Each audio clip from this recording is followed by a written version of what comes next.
University. My responsibility was project leader, or the senior project engineer. We began to work on the design of a microchip that, when it was completed, was 0.75 millimeters in diameter, 7 millimeters long. It was the size of 1/4 of a grain of rice. Again, I want to say that I was not a Christian, and there were no Christians there. They said they wanted this to have a power source and be able to emit a signal. And they told us they wanted us to use lithium as a battery source. Lithium's used in watch batteries, it's used in heart pacemaker batteries, it's used in a lot of places. I designed into this microchip a little charging circuit that would charge that battery. This sounds like a lot of technical things coming together, but if you'll bear with me 1 minute, you'll see what God has laid out about this microchip. When we discovered that we needed to be able to charge that battery, I needed a temperature change, a change in temperature, to cause current to flow through that little charging circuit that would charge the battery. So we began to investigate and find out where in the body does the temperature change the most rapidly. We spent over $1 million in taxpayer money, and when the results came back, there was a lot of information. We divided it up amongst 3 teams and then came back together with that information. It was determined that there were 2 places in the body that were ideal for the microchip. One was just below the hairline on the forehead. Every mother checks their child's temperature right here. So we could have paid the mothers $1 million and saved. I never saw a mother check their child's temperature on their ankle. Always right here. The other place was the hand, the right hand preferred, because most people are right-handed. This didn't bother me, and it didn't bother anybody else on the team. The hand seemed a good place. Nobody wanted it here. And so the design work, everything was completed. The microchip was done. You're seeing it now on some of the Discovery Channel presentations. There are people who have received it already. It is real. It's not something that's coming way down the road. They gave me a Bible. They told me not to read the book of Revelation. They said the book of Revelation is too hard to understand.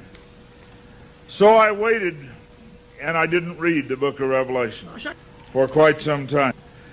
Then one day I came to Revelation 13, verse 16.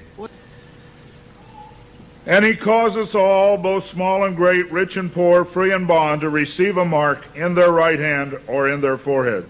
I didn't like what I saw. I went back and looked up the word mark. I went to the Strong's Concordance, and I found that John had used 3 words for the word mark. Charagma, charicature, and charax. That was from the Greek. I looked at those words. They talked about a scratch or an etching. They talked about a lot of things. And I said, God, this isn't it. We didn't do it. He said, go to the word for 666. The word is chixastigma. In the Greek, it says to go to 4742 as a cross. The last half of the word chixastigma. And when I looked at what it says stizo, i.e. to stick, to prick, a mark incised or punched into for recognition of ownership. I thought about the little injection tool. The end of it is called an incisor. I began to weep and I began to cry, and I said, oh God, what have we done? I couldn't believe that this lined up with what we had developed. And I began to run from God.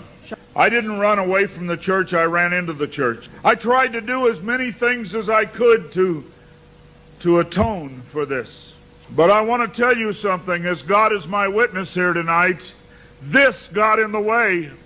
Money got in the way. I had beautiful homes overlooking the lake. I had all the things that I wanted. And I ran because of the money. My ability to go and get $250,000 in research money took me away from telling the message. I ran for many years. What I want to tell you is that this is real. The microchip implant is real. Credit cards are failing. They can be counterfeited. The new smart card can be counterfeited. They can be stolen. They can be lost. All kinds of things can happen to a card. But you cannot lose your hand.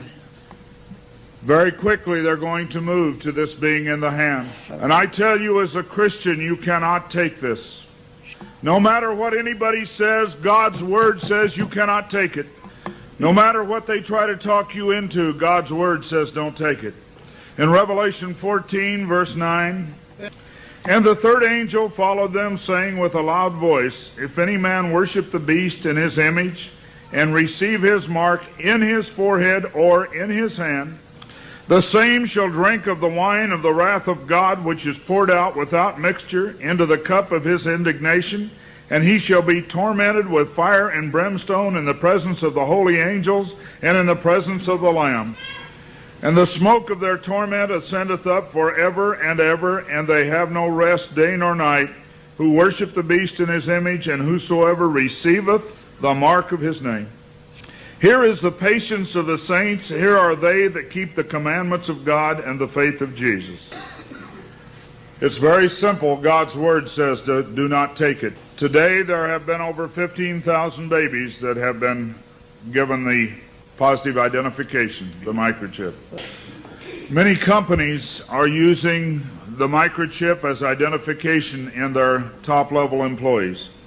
The Immigration Naturalization Service has a better passport, the human hand. So many of these things are all around us. We talk about the signs of the New World Order. God has spelled out in His Word just exactly what's going on today in the New World Order. Satan desires to have a one-world government. From the time he fell, he said, I want a one-world government. He wants to replace God. And so we see a government put together by men, a one-world government. The signs of the times are all around us.